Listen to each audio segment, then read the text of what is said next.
help our community. Okay, I'm gonna start recording this as well. And we are just excited. It's been something that we wanted to do for our community, was to be able to address economic development. And this is our part one. So I thank our guest tonight for being our first experiment to join us. And but we know that it's going to be effective tonight because we have some great guests on this Zoom tonight. So I'm going to start off like we do. I'm going to ask Miss Lambert if you will start us in prayer. Would you have prayer with us before we have this meeting? Dear Heavenly Father, this evening we come before your presence, God. First of all, we want to say thank you for another day. Thank you for our life, our health and strength. Thank you, God, for these, your people who have come to do the business of the NAACP and how to help our community. God, we ask that you bless these panelists, God, our president, all those who are in attendance. We pray that something will be said and done in this setting that would help your people, not only that, but that it would glorify your son, Jesus. And in his name we pray, amen. Amen. I want to begin also. I want to, those of you that are executive team members that are on the call, if you don't mind, would you go ahead and introduce yourself and what committee you are over or what office you might hold? I am Lou Lambert. I am the chairman of the Life Membership Chair Committee. Thank you. All right. I see Dr. Chris Allen. Hello, Dr. Chris Allen. I am the chairman of the Economic Development Committee. Thank you. Chris Ogburn. Good afternoon, everyone. Chris Ogburn, chairman of the Community Coordination and Outreach Committee. Wonderful. I think that we were joined by Constance Williams and Mayoshi Smith. Introduce yourself, ladies. Hi, I'm Constance Williams, Assistant Secretary and Women in NAACP Chair.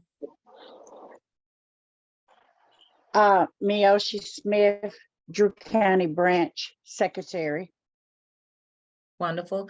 And then our general membership, I see some of you that are on. Would you go ahead and introduce yourself, please?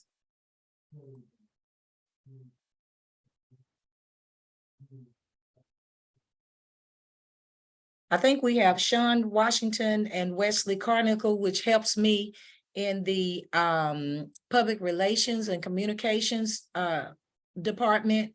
And I'm not sure who it is on the Samsung, but thank you all for introducing yourself tonight. I just want people to be familiar with those. And also we have one of our guest panelists is a member, Evelyn Prosper. So we appreciate you for even accepting and sharing your expertise with us tonight. Again, this is our first, or this is part one of at least 4 series of subjects, matters that are addressing economic development. Tonight, we want to talk about career opportunities and income building.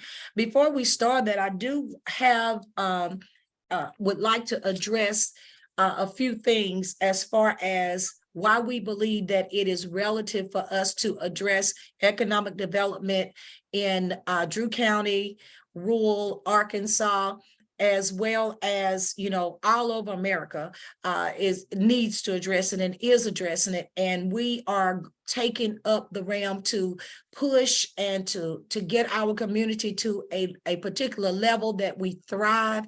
Our motto in NAACP is thrive in movement, in culture, and in community. So we don't want to just exist as a people or a race of people or minority people, but we really want to thrive. And it is our goal to educate ourselves, educate our family, educate our community, as well as encourage our community to initiate the things that we know to do that's going to help us and our family. So with that being said, I want to define economic development.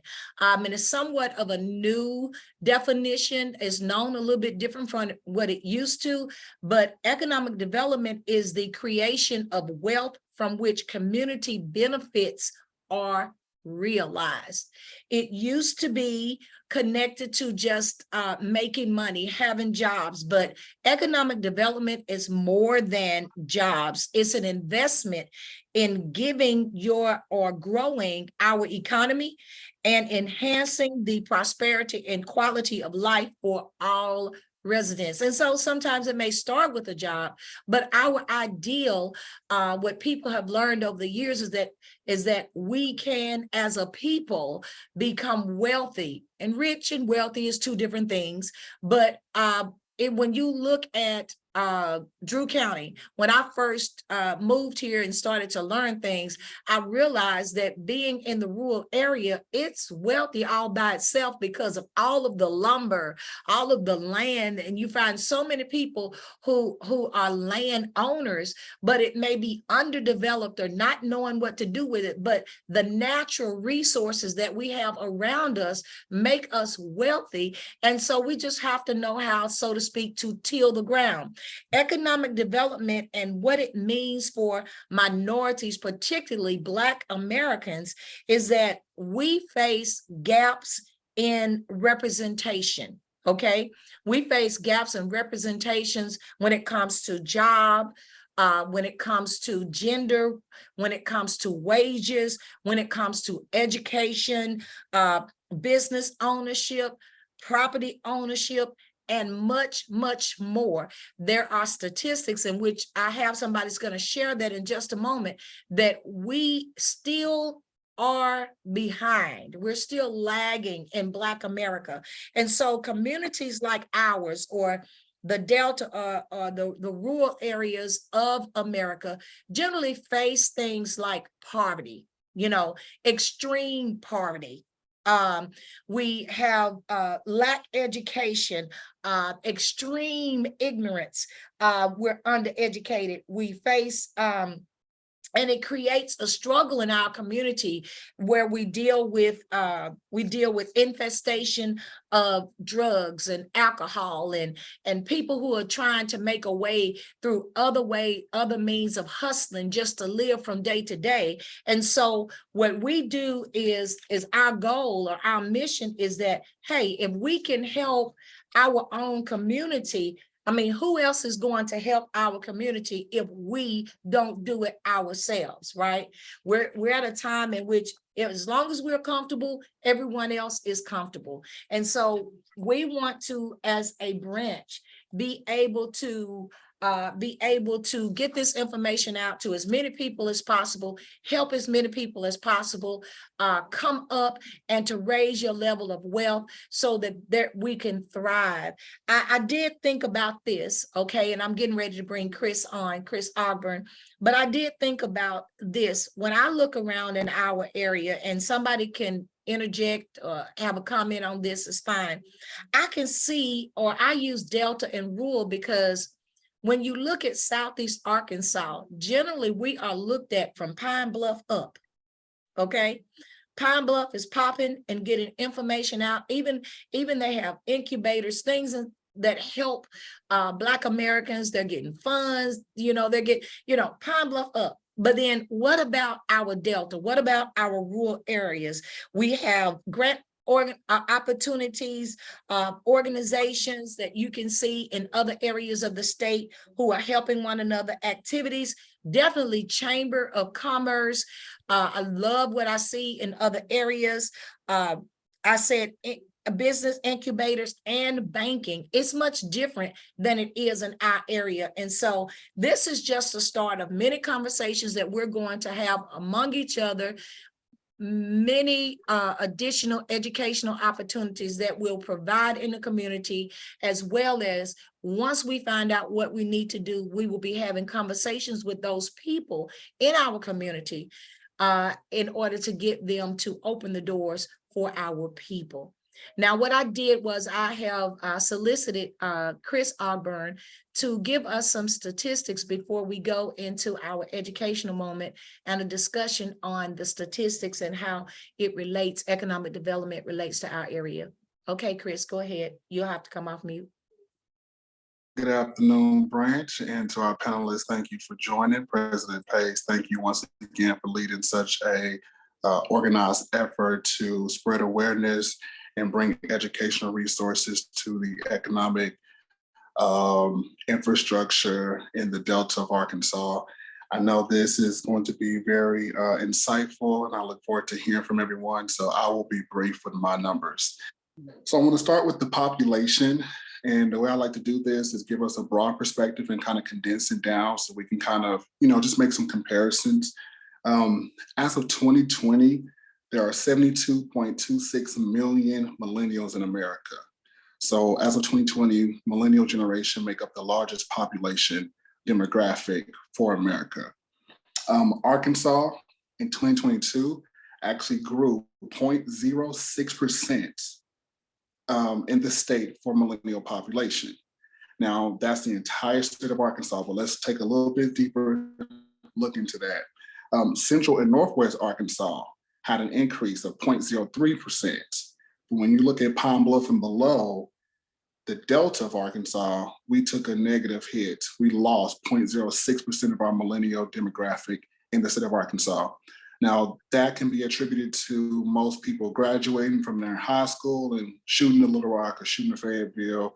That's kind of a very known concept that most people who graduate from a small town tend to go to the capital or Fayetteville to try to find better opportunities. And let's look into what some of these opportunities are that millennials are chasing and why they're leaving the Delta of Arkansas. Education. The US Census reported that 86% of Arkansans get a GED or a high school diploma, 86.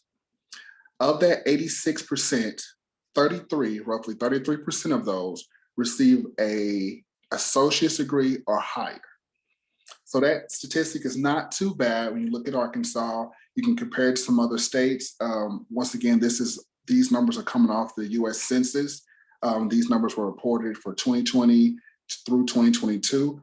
So that is something to kind of compare if you want to look at other states and just judge how we're going from people who graduate or get a GED to people who further themselves with at least an associate's degree. Let's take a little deeper look into millennials. Millennials in Arkansas, roughly 81% receive a GED or high school diploma. And of that 81%, 29% go on to get an associate's degree or higher. Now, if you're already hearing the numbers, they're starting to decrease. We went from 86 to 81. We went from 33 to 29. Now, this is where it kind of gets a little touchy for me, and why I'm so happy that President Pace and all of our panelists have come together for this type of information. When we look at the Delta, millennials in the Delta, roughly 77%, and once again, the Delta includes Pine Bluff on down. So Pine Bluff, Bradley, Ashley, Chico, Deshae, am I missing? No, I don't think I'm missing. Andrew, I apologize, Andrew. Thank you. In the Delta, millennials, roughly 77% receive a GED or high school diploma. And of that 77%, 19% go on to get an associate's degree or higher. So basically, if you're in the state of Arkansas and you're a millennial, if you're in Central Arkansas, about 81% of those millennials are going to graduate or get a GED. You got roughly a 30% chance of forwarding your education with an associate degree and so on. However, if you're in the Delta, the 81 to 77% decline of high school or GED graduates is such a staggering gap. And then the 29% that go on to receive an associate's versus the 19% in our area is just devastating. It is truly, truly devastating, and it hits on one of the most important aspects of our economic growth, education. There's no reason why we should be at 19% or even 77% with our children, even my generation, my peers coming out of high school and being able to further their degrees or further their education with an associate's degree. Now, a lot of these statistics, when you look at the US Census, they're trying to consider bachelors. They're looking at 4-year degrees. We're just saying 2-year degrees. So that really is a staggering number and a huge drop off, where you have the entire state, 33% going to get an associate's degree. You got millennials in the entire state, 29%, but then the Delta in the rural aspects of Arkansas down in the Southeast, only 19%. So I really look at that number and I really can make a significant assessment that there's a lot of work that needs to be done in our educational fields to where we can start bringing that number closer to what the state looks like entirely. Another statistic to point out is home ownership. And I like this because when I had a chance to run for office, this is one of the platforms I stood passionately on, because as a millennial myself, I look around at so many homes, whether they're depleted, occupied, or for rent, and just wonder why they're not being owned by my peers. So I'm gonna break this down by county first. Bradley County has 65% home ownership. Drew County, 68% home ownership. Deshae, 61%. Chico, 62%. And Ashley leads with 77%. So the Delta is averaging 66% of homes that are owned or occupied. Of that, 18% are by millennials. So we're seeing that the people who own homes aren't the new wave of leaders and forward thinkers who can, pay their taxes, create innovation, bring infrastructure to these neighborhoods, step forward into their politics.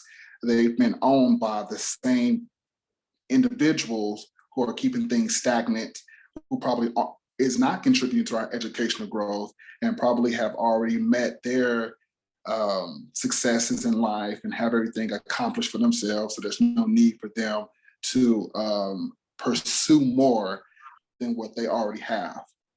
And I think that's what, really, really telling. I'm kind of stuck between the 19% that go on to receive an associate's degree and the 18% that are actually homeowners. And I don't know which one to fight for more, but we really understand where we need to put our efforts in.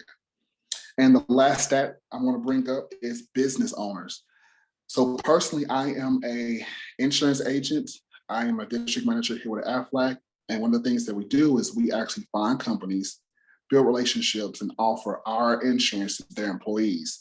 So I've had a really good chance to understand the dynamic and demographic of business owners in the state of Arkansas.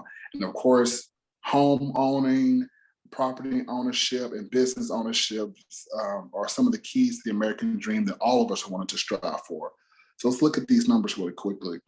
In Arkansas, there are 258,552 businesses as of November 2022, apologize. Of that number, of the 258,000, less than 12% are millennial owned, and less than 23% are minority owned. So that should be a clear indication of who's running these companies, small, big, mid-sized corporation, LLCs. That should be a strong indication of how difficult it is in the state of Arkansas for a millennial to live in Monticello in Drew County, graduate high school, own a business, and then have home ownership as well. Those numbers really speak to how far we are from just having mediocre numbers. And like I said, I didn't even want to try to compare these to other states. I felt like I would have got a little bit too upset, and I wouldn't be able to talk with a lot more poise and reason. But these numbers come from the United States Census. And these numbers were documented from 2020 through the 2022 period. Of course, we understand 2020 was the COVID year. So it's why it took about 2 years to pull these numbers together. Now, as you guys get a chance to talk about all of this information, I look forward to hearing from you. There's something I wanted to point out, and I'll be wrapping up my section. The Walton Family Foundation is a nonprofit organization that does research studies on economics, social engagement, social experiments.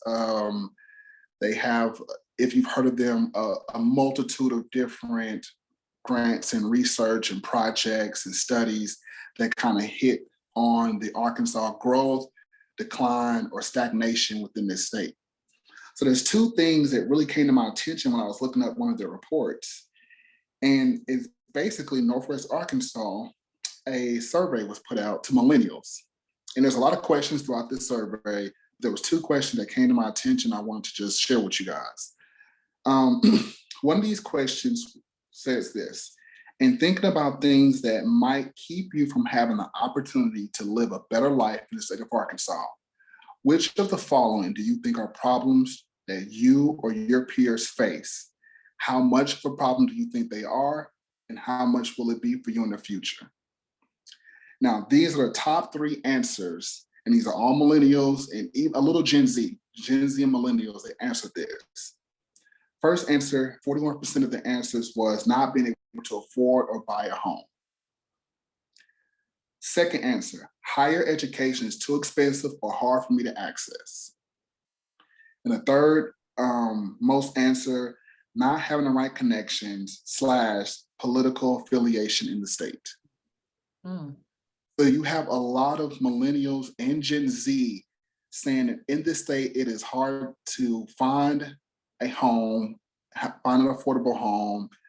It is very challenging for them to pursue higher education, whether it's through financial means or just the access, and the connections and network in this state is challenging for them to maneuver so that they can be the business owners or community leaders or nonprofit leaders that we would like to see them be. The second survey, one second as I scroll down. The second survey says, what people or institutions do you expect will play a role in bringing about positive change during your lifetime? Now, this is how they broke this survey down. Gen Z and millennials both answered this question. And the first answer, 42%, is people who are elected in the future. So they see themselves, our generation is looking at ourselves and saying, in order for some of these things to change, home ownership to increase, education to be more affordable and accessible, and business ownership to be more viable to our generation, we're looking for the people who can be elected in the future to make these changes. People who are leading companies in the future and elected officials who are in office today are the top 3 answers. So we're looking at business owners currently, people who can be elected in the future, and people who are elected right now, and saying, how can these things be changed? And as we move forward with this conversation, I know I threw a lot of numbers at you guys, but I really hope this sits and kind of hints at how far we have to go, but that the work can be done. I'm feeling very optimistic, and I'm very proud of the things that we do through this branch to make sure that we highlight these type of disparities. So I'll open the floor to any questions, and if not, that will be my section. Okay. All right. Are there any questions for Mr. Ogburn? Okay. If not, we're going to move on now to our guest. Because of the statistics, you understand why we have the guests we have tonight, so that we can do our part in the community. And we have people, particularly African-American people, who are successfully helping those that they can get their hands on, I'm sure, and get the information to. And I want them to be able to share so that you can get the opportunity to meet with either one of these ladies if there's something that they have that they can share with you. I think I'm going to start with Miss Evelyn Prosper, because she deals with young people as well, right? She deals Yes. with young people. Okay, she deals with young people as well. And I'm gonna give her, she works with Phoenix Youth Services and has been with them for several years. But I'm gonna let her go ahead and talk a little bit about herself and then share about her program and what it is that she can help our young people, young adults, or whatever she have with our community. Go ahead, Mrs. Prosper. Okay, thank you, ma'am. As she said, I'm Evelyn Prosper. I'm with Phoenix Youth and Family Services. I've been with the agency almost 30 years now. Most of that time has been spent in youth development programs, and most recently workforce development programs. We were funded through the U.S. Department of Labor to work with young people between the ages of 18 and 24 that has had some type of system involvement, whether that is through juvenile court, adult court, even foster care, because we realize that those young people are your harder to place youth when it comes to them receiving certification, training, and then placed into viable employment opportunities. And so in our program, they kind of give us like 3-year cycles. And then about the second year, they're implementing another program. So we're on our 3rd round of funding, working with that population. The current grant that we're working with is called Growth Opportunities.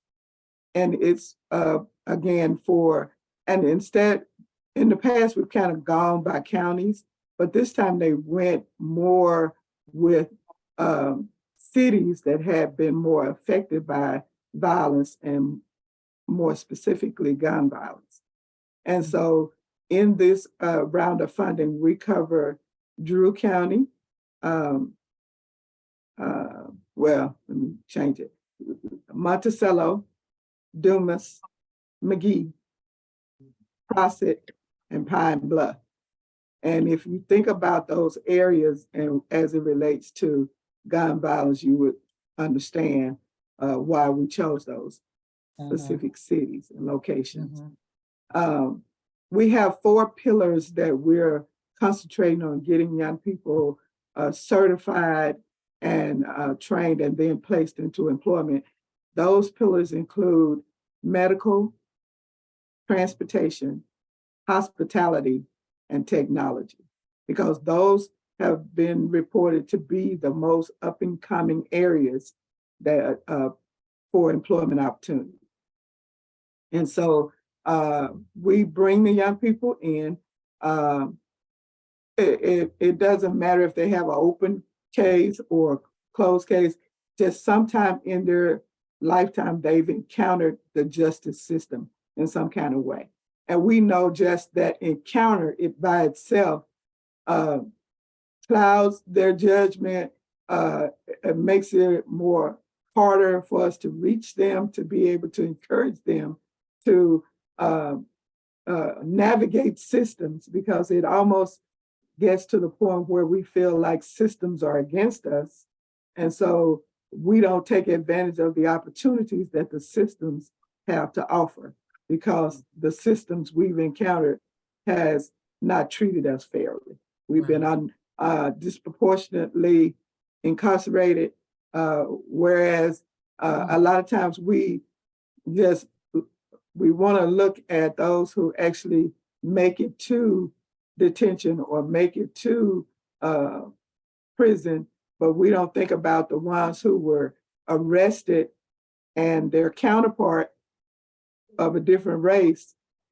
They call their parents and say, "Hey, come pick him up. He up at the jailhouse. I'm not going to charge him. Come get him." Whereas our folks are picked up, charged, and processed. Yes. So we know that they and I was listening to Mr. Oxburn. I'm sure I didn't say that correctly, but Mr. Chris's report, and I was thinking if he had thrown in system involved youth, those numbers would have gone down significantly, not just for millennials or when it comes to education or training, but it would have decreased probably to about your 1 or 2% when it comes to that population actually being able to navigate systems. So one of the things we're able to do with them when we're enrolling in our program is to help them understand what systems are available for them, the benefits of those systems, what certifications mean, how it can at least get you into the door for somebody to view your work history and give you the opportunity to even interview for jobs. And then we actually have job developers who work for us, who go out and talk to employers and let them know if you will agree with an employer agreement to bring this young person on, give them the opportunity for work experience to help build their resume, and so that they can learn how to get up in the morning and be at work on time and take initiative and understand instructions, how to wear your clothes and wash and brush your teeth and comb your hair, get up before 1 o'clock in the daytime and come out of the house. All of those things that this generation really struggles with. We're able to tell them, if you give them a 60-day work experience, we will pay their salary at $15 an hour to help them get that experience behind them. And so the employer gets the benefit of bringing in, mentoring a young person, giving them the employment skills that they need. And then if you're satisfied with them at the end of that time period, then you agree to hire them on. So we give them the training, the certification that they need. We help them with the work experience, and then we help them with permanent job placement services. And they just have to be 18 to 24 years old and live in one of those locations and has had some type of system involvement. Wow. Ooh, this is good information. That is awesome. Ms. Prosper, this is exactly what we're looking for. I have a number of questions. Does anybody have any questions for Ms. Prosper before I ask any? Yes. I'm sorry. Okay, Jump this is on. on Samsung. Okay. The one, go ahead. Okay, this is Linda Austin, and I had a question for Ms. Prosper. What is that timeline again that you say that you will match the person, one of the person between 18 and 24 with an employer? Where did you say 60 days or Yes. what was that? They get 260 hours of work experience. Okay. And so I think that equates to about 45, 60 days, something there. and we can even, pair up with other providers. We work very closely with Miss Ambra Simpson and other providers that also offer work experience if we need to extend that time frame for young people. We're just trying to get them introduced to the world of employment. So many of our young people feel like I don't have any other options than to sell drugs or to gangbang or to steal to meet my needs. And if we can expose them to other opportunities, hopefully we can shift mindsets so that they can. And we've been the first round of funding that we had, we were able to place over 75 young people in employment. And we were covering counties, all the Southeast Arkansas counties at that time. The people from DC came down and did a case study on rural youth workforce development because of our numbers, that we were able to be like trailblazers in this area, because most people think, what good can come out of the Delta? And we're showing that plenty good can come out of the Delta. We just need someone to help navigate that system. One of the things that I want to highlight is that case management for these young people is so important, because our young people don't travel in straight lines. they take 2 steps forward, then they off over here on the side, somebody got to go get them, bring them back, help them to refocus. Then they'll take another 2 steps and then they off somewhere else and we chasing them down like, boy, where are you? Oh, I moved to Conway. What? What are you doing way up there? You working yet? No, I'm just up here with my cousin. I'm back down here. You know what I'm saying? So you need that hands-on because we think, okay, they're 18 now, fly, Robin, fly. That's not what they do. They don't do it. They just don't. And so, especially if they've had that encounter with the system, because most of the time when they make it to juvenile court, they've already been missing school. They've already have behavior problems in school. They're already having problems in the home. They're not following the rules. And so they need that extra support to help encourage them that it is worth the sacrifice of going through this training program. It's worth the sacrifice of staying focused just for a little while so that you can have the things that you want. That's wonderful. Right. We have a Okay, Evelyn, I question. have a question. I'm sorry. Yes, I I'm have. sorry. Go ahead. You mentioned 4 areas of certification: medical, transportation, hospitality, and what was the 4th Technology. one? Technology. Mhm. I know we got some other guests, but could you maybe just touch bases when you said medical, or are we talking about CNA, or what are we talking about in these areas? It could be anything, medical transcriptionist. It can be phlebotomy. It can be CNA. It can be nursing. It can be anything that relates to the medical field.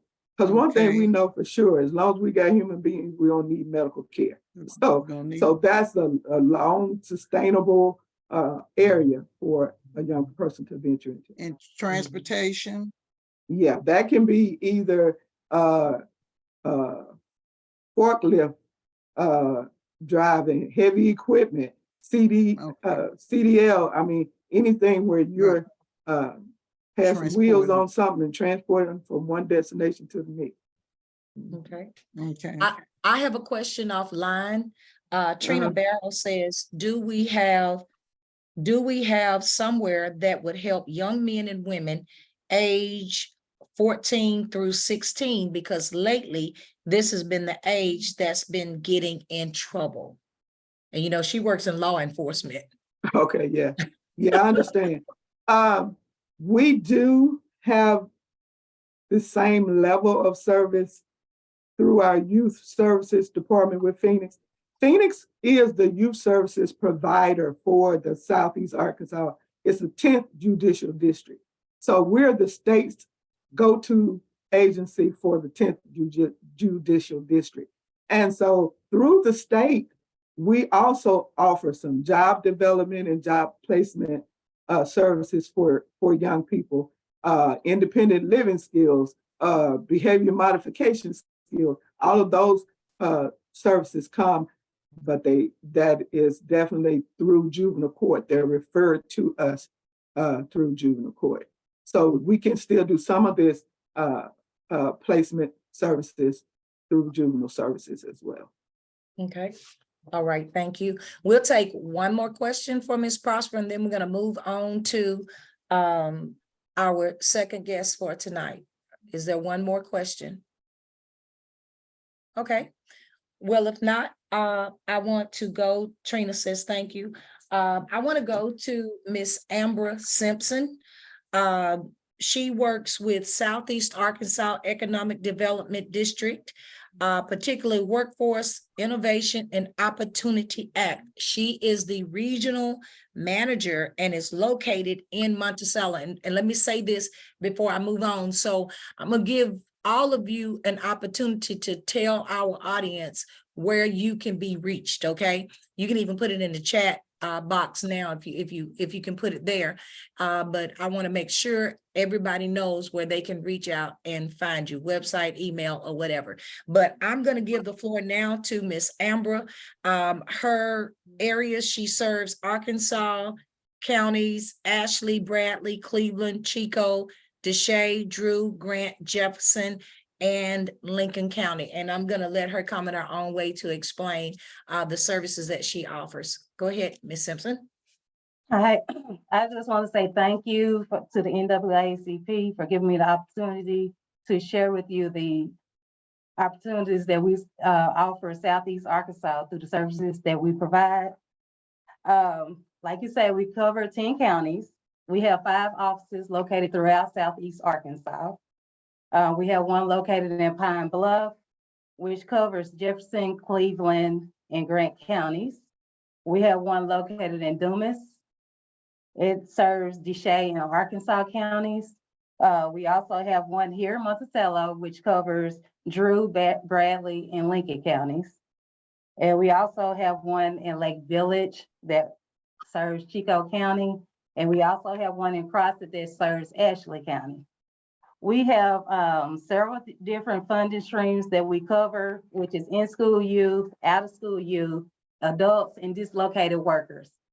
And so I'm just going to explain each program that we offer. As far as in-school youth, it's ages 14 through 18. Unfortunately, this summer we don't have funds, but we usually have funds to send them out to work during the summer. So that way they can get work experience in, so they can have that to add to their resume. Once they get ready to go out, find other employment. And we offer work readiness skills to them. But like I say, this summer we don't have that, which I hate that, because that serves our youth in these areas. It gives them a lot of skills that they can carry on in life. And we also have out of school youth funding, which that covers ages 16 through 24, but they have to be a high school dropout. They can't be attending high school, and they can't be attending college. And so that's for out of school youth. We offer the same thing, which is work experience. And if they decide they want to go to school for any type of training, we pay for things that's in demand in Arkansas, which there's a wide range of things that we can cover. And the training provider has to be on our eligible training providers list. And I know a big thing right now that a lot of people is interested in is CDLs, but we do offer a lot more. We don't have anything that we can give you in hard copy to show what all we cover. But if you call any one of these offices, talk with one of the career advisors, we can look in our system and see if that's something we can cover. Like I say, it's a wide range of things that's in demand in Arkansas that we can actually cover. It may take a week to get that certification, associates or whatever, but if it's a week up to 2 years, we just want you to finish within 2 years. And we have supportive services that we can help cover also, which they range from transportation, utility assistance, childcare assistance. And even if it's not in black and white, I tell all our clients, just communicate with us and we will try to make it happen for you. We don't want anything to hinder you from getting whatever certification you need to be able to go out and get that career. So I just tell them communication is everything. Just communicate with us and we'll try to put it into action to help you out. As far as those supportive services, like I say, anything related to that training that you need, if it's books, supplies, transportation, we don't have a way to get you there, but we can give you gas money to get there. And like I said, we offer a lot of things to this area. A lot of people don't know about us, and some people don't even know where we're located at. But we just, we want to encourage everybody to get the word out. We want to help Southeast Arkansas become self-sufficient because like Ms. Pace said earlier, one of the things that we face here in Southeast Arkansas is the educational need. We don't have the education we need to go out and get a career. So that's our goal, to help our clients get there. We provide the skills, like I say, with the work experience, because we give educational components, which will go in and pull those students out to provide those classes, work readiness skills. Like Ms. Prosper said, they don't know really how to dress, how to talk, or anything. They're lacking those skills in Southeast Arkansas. And it's really needed here. And so we're here to provide those services to them. That's amazing. That's wonderful. I'm gonna come back. I got Awesome, something for awesome. everybody. This is awesome. I hope that, and I think that you're getting a lot of likes and things on Facebook and people that are saying awesome information, because we really just don't know this. And what you're saying, Ms. Simpson, is that basically just come to you and ask the question. That's it. And if it can be provided, they're going to find a way to provide it. I also like the fact that you guys network, you support Yes. one another. And Yes. and that in itself is amazing. And we have to, as a community, I believe, support you all and what you're doing and making sure people step up and come get these services. Do we have any questions for Ms. Simpson? Ms. Pace, I was intending to say it earlier, but Ambra and I are part of a workforce providers committee where all of the ones who provide services for workforce service come together, and we discuss what each of the programs can offer for a young person. So single parent scholarship, through, what's the one through UAM? Ambra, help me out, my mind bad. Career There's two. pathway. Yeah, career Okay. pathway. Career pathways. Thank you. Here she comes. And I mean, all of the Arkansas cooperative Rehabilitation extension. Services. Mhm. Go ahead. I Tell just them. mentioned Arkansas Rehabilitation Services. We work with them also. They're part of that community. Yeah. That's And good. so we've also been collaborating with the school systems to find out what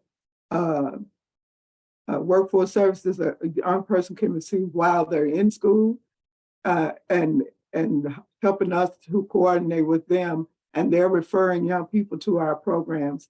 If they've been in court for a fence petition, the schools know, so they can refer young people to us, or refer them to for Amber's program or whatever program that we have to offer. So we're trying to make sure that we don't leave any gaps in service. And I also want to add, with our dislocated worker program, if you've been working somewhere at least a year, if you get laid off, if it's because of lack of work or the business just closed, or just like the situation here in our town where a breaker's caught on fire, if they've been working there, they can come to us. Just because you've been there at least a year, we don't base it off your income. You can be a billionaire, but if you've been laid off, if you decide you want to change your career, you want to go to school for whatever reason, if it's something that's in demand in Arkansas, we can go ahead and help you with that. Child, I Wow. wish I'd known that my children been dislocated a time or two. Yes, we can help. I would like to. If you do have a bachelor's degree, let me just add this. If you have to just prove, you got to do a job search. If you can prove that you can't find a job in that field, we can go ahead and maybe pay for something else. But you have to prove that you've been searching for employment in that field before we can go in and do that. Especially if it's something that's in demand in Arkansas that we can pay anyway. If you can't find a job in that field, we can help you. That's awesome. Now I hear these ages going on. I'm 58. Does that help anybody a little older? Actually, we do base it off the barriers. So with you being that age, 55 and up, I hate to say it, but that's considered a barrier. You're older. That's worker. right. And so just say if somebody come in and they're just low income, and you come in with you being older age and you're low income, you would get that funding first. Just say if the money is limited, you would get it first because you have more barriers.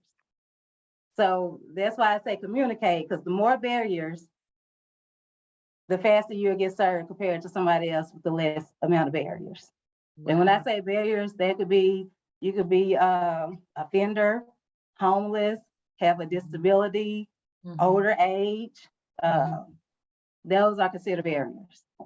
I'm in the barrier stage, Lord Jesus. Okay, that's Miss Miss Lambert.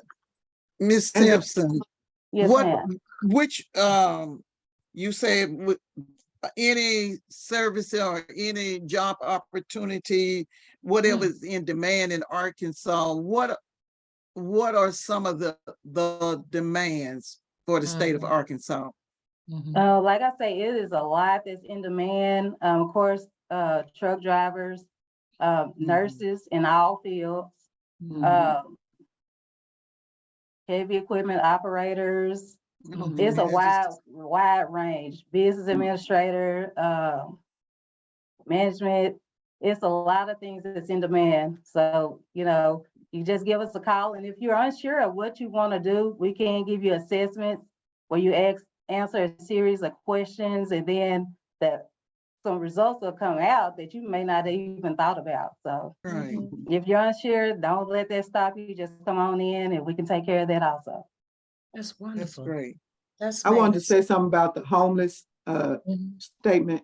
A lot of times we don't think in Southeast Arkansas that we have a homeless population, but if they're couch surfing, they staying from one house to the next because they don't have a permanent residence of their own. That's homelessness. Yes. Wow. That I am loving this wealth of information that you guys are bringing forward. And I can think of people at the time that really we should have made recommendations for you all services. Some have moved on that I'm thinking about, but even you just talking about from couch to couch. I know some young adults who have been in that situation, but now they're working, and I appreciate what you guys bring. Well, if there's nothing else, I want to move to our last guest. Go ahead, Ms. I Lambert.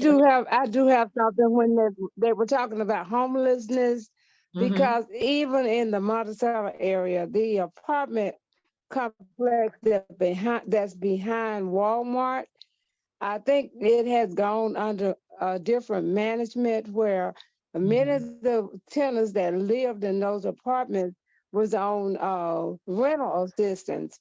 And now that I understand, they are no longer taking rental assistance, and many of them are having to move. Their rent has gone from like $600 a month up to over $1,000 a month, and so they're moving out. Many of them are still trying to find places to move to. In fact, one young lady had moved back to Dumas because she couldn't afford the rent at those apartments. So I don't know if there's anything that can be done, but I know there's a lot of people that's being displaced because they can't afford the rent there. But if it's privately owned, I guess they have that option that they can charge whatever they want to and not accept rental assistance. So I don't understand that. I mean, and that's a real problem right there in Drew County with that apartment complex. Yeah. And that makes not a lot of sense, because if people cannot afford it, they're going to have empty units and they're going to start losing. So yes, we ought to pray for some answers and some directions to help our people, help the people, period, whoever they are. Okay. Any other questions or comments?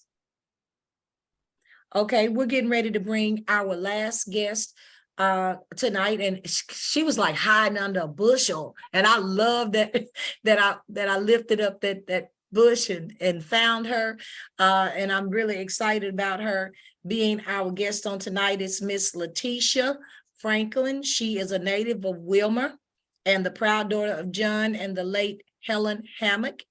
She's a 96 graduate of Drew Central High School. After high school, she attended the University of Arkansas at Monticello and earned a Bachelor of Arts in Social Work.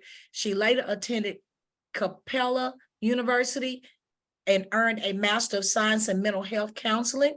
Upon that completion, she began her professional career with the Arkansas Department of Children and Family Services, Day Springs Health and Behavioral Services, and Chapel Woods Health and Rehab. She is currently employed as the Director of Vocational Counseling at the University of Arkansas at Monticello College of Technology in Crossett. She is married to Tyrone Franklin, and they're the proud parents of Maya and Tyrone Jr.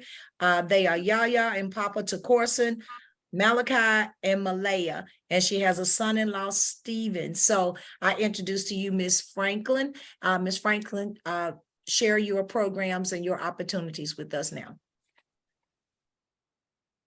Yes, on the CrossFit campus, we offer several programs. We have the hospitality where they teach baking, catering, or how to run a food business. But that program is ran through CrossFit, but it is on the Monticello campus where you can either earn your technical certificate or your Associates of Applied Science. On the CrossFit campus, we offer the NI, which is the electromechanic program. And with that program, some students are starting out making $100,000 once they complete it. And so a lot of those students, once they complete those programs, they already have jobs, such as our welding students. We also offer early childhood development. And with that program, they also offer a scholarship where they have funding available. We have the HIT program, which is the Health Information Technology, and that's like for your medical coding. And it also has a scholarship available where they will pay your tuition and also give you a laptop. And we offer the phlebotomy and the nursing assistant class. And so with that program, even though you do not have your high school diploma or your GED, you still are able to complete those two programs. You're not able to receive financial aid, but there are funding available, such as Ambra's program. We often refer students to them. We refer students to the career pathway. That is, if you have kids between 0 to 21 and you meet the qualifications, they will pay for your class, they will pay for books, they will pay gas money, daycare. It's a lot of things that they provide to you through that program. And also, if you make the grades, I'm not for sure what the GPA is, they will give you a $300 check once that semester is over with. And also, I want people to understand, maybe you went to college early once you graduated high school and you didn't make the best decisions because you might have had a lot of going on. It was new, you were fresh out the house, so you wasn't successful while you was there. You can appeal that. You can appeal if you're on financial aid denial. You can appeal that. And a lot of students are often approved to start back to school once you're on financial aid denial. If you are on academic denial, you had a semester where things just happen, you can appeal that academic denial, and a committee will meet, and a lot of students win that appeal and are able to start back to school. So there's a lot of funding out there available. Even if your student is, if a student is, someone is 60 and older, their tuition is free. So they can get back to school, the early childhood education, health professions. So it's a lot of programs available that everyone should take advantage of. This is amazing. I'm hearing from the teens to the senior citizens. We have enough to reach out and to really help, get help for our community. It's That's like, right. it's not an excuse, really. I'm sitting here in my spirit and I'm going, wow, we've got to have a resource fair so that so that we can bring you again and bus people if we have to get them to hear and to see and to help themselves. I think it's about helping ourselves. I do want to hear from each one of you. Do you have a particular success story that sticks out in your mind that you can share with us tonight? And if you do, would you go ahead and share it in no particular order?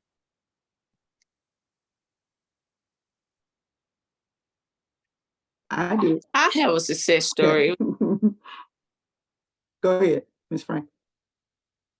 It was a student that she completed the nursing program in August, and she had a lot of things against her.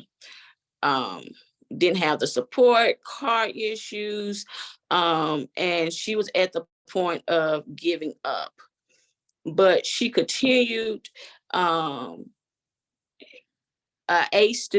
B student. And so before she graduated with her nursing degree, she was able to have a job, and she will start this month. And so it's a lot of success stories of where students think that they are not able to.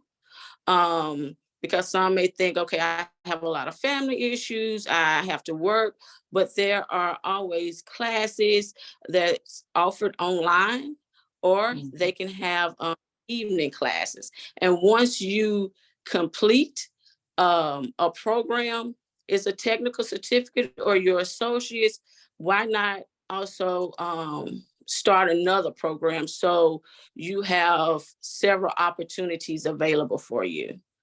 And also, I want y'all to know that with the Arkansas Lottery Scholarship, it's not only for students that have graduated high school. They have a part that they just started with a non-traditional student where you have funding available with that also. Wow. I think your has to be a 2.5 in order for you to get that scholarship.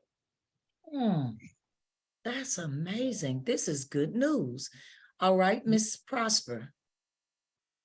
Oh, I have a young lady who had that same type of situation that Ms. Franklin just mentioned. She was being raised by the grandmother, mother was in and out of the system. She was brought to juvenile court on a FENS petition because the grandmother was having so many problems with her in the home. She got involved in the program, became an advocate for the program. She started out with CNA certification, decided she wanted to further her education, went into the LPN training, went from there to RN training, and is now living in, I think, Iowa, but making very good money coming from the system all the way through the program and finding great success. We have plenty of stories about young men with the CDLs, you know, of course, making really nice money when they get that type of training. And so that non-traditional route, like I said, all of our young people don't move in a straight line. And so the non-traditional way may be best for them. Right. Ambra, do you have any? Yes, I have one guy that stands out in particular. He got his CDLs, but when he came to us, he was homeless. And, you know, with his appearance, a lot of people, you know, judged him before they got to know him, which he was one of our best students. He got his CDLs, and it with Pine Bluff Truck Driving School usually takes 3 weeks. He actually finished before 3 weeks, you know, and the school actually bragged about him, talked about him. He actually have found him a home now. He's in the process of buying that home. He has found a good job, and he just stands out because he was going through depression, you know, just because how people treated him just from his appearance. And so, you know, he's just a success story to me because he had so many barriers when he first came in, and he's actually doing good in life now. That's great. That is good. I do want to say, I thought about, I did want to plug this in. It was before Karen and while Karen Simpson was at the single parent scholarship, but my daughter is a result of getting help from single parent scholarship, helped her go through school of Darien, and she's presently, I think, a good success story because she's head basketball coach, came right out of UAPB, came on through I think they helped her when she was in, the Little Rock, the college in Little Rock. What's the HBCU? Philander, Philander, yes. Philander Smith. Yes, they helped her through that, came here, finished out at UAPB, and now she's got great income. LaBrittany was helped. I don't know if they still have the program, but AmeriCorps.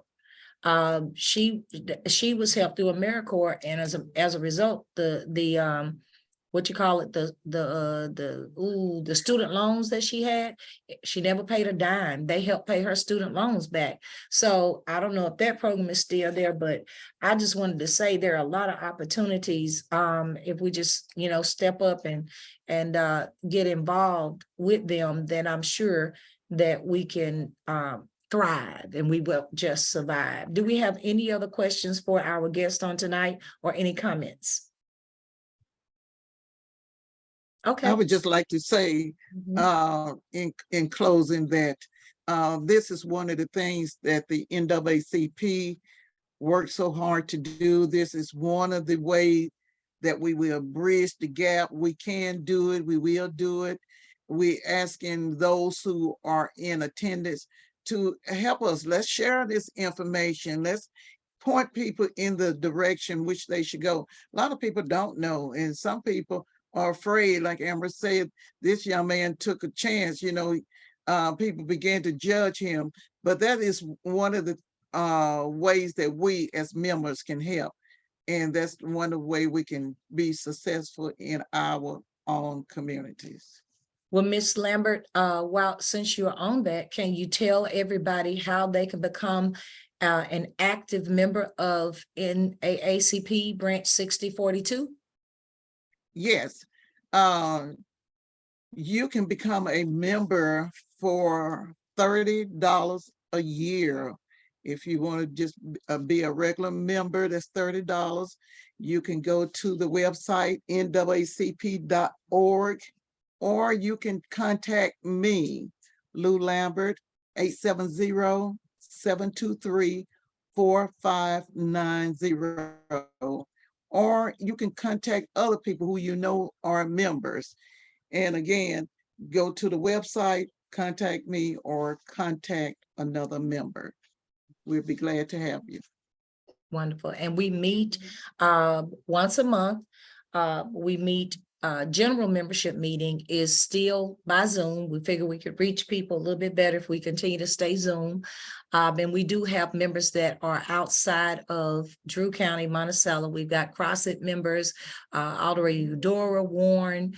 They are joining the Drew County organization and are moving and working with us, and we appreciate you all for doing that. As far as out of state, and I forgot what those states were, Ms. Lambert, no, but we do have them there. And so we'll be glad to have you on third Tuesday nights, meet by Zoom, and we don't play. We try to bring in a speaker, something that's going to empower us outside of business, but give an opportunity to continue to empower our community as we meet. This is just part one, and listen, can we give them a round of applause? Sure, great Yes. job, ladies. Great Yes, job. yes. Great job. Every last Very one of much. you, everybody on here, this has been remarkable time, and we within good time too of information. People that are watching us, go ahead and greet us online if you are watching. Become a member, get involved with what we do. We are integrated, okay, but we have one mission in mind, and that is to continue to push equality and justice for all. And if you believe in that, then we welcome you to be a part. Our next event, we're working for Thursdays. Our next town hall meeting will be next Thursday night. Join us again.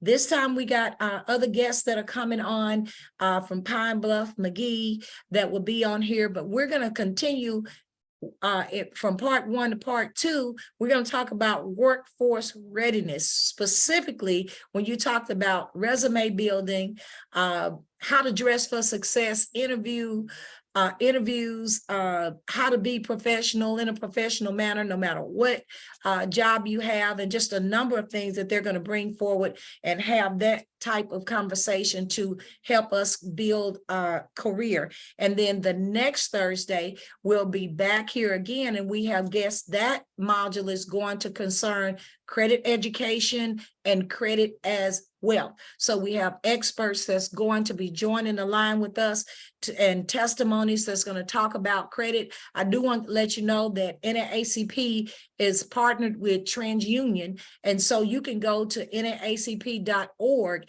and there's a lot of information and help for you on credit education and credit repair. So we have these things. I'm talking about these things because I want you to know that as a whole, our organization is huge, has a wealth of information and resources to help people. Our final economic development discussion will be business ownership and entrepreneurship.